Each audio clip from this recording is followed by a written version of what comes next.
The moment that you give your life to the Lord, nagiging target ka ng kaaway.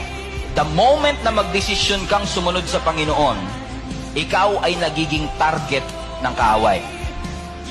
Pero hindi ba kayo nagtataka kung bakit parang desperado si Satan na pabagsakin ka at i-discourage ka?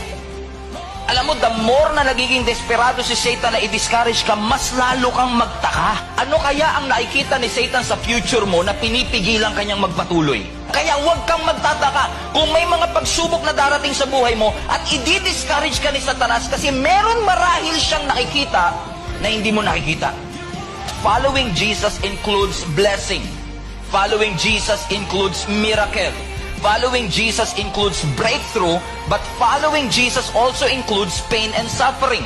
Pag sumunod ka kay Kristo, hindi tayo na-exempt sa mga sakit at mga suffering na ating pinagdadaanan. Kung kaya't patuloy din tayong pinapaalalahanan ng salita ng Panginoon na kahit masakit, kahit mahirap, you have to keep moving forward, you have to keep serving the Lord, you have to keep on praying, you have to keep on moving. Bakit? Kasi merong magandang destiny na ibinigay at inihanda ang Panginoon sa atin.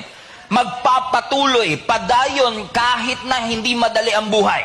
We will continue and never surrender in spite of the loss, in spite of the criticism, in spite of the challenges and troubles that we face. Hinding-hindi tayo susuko.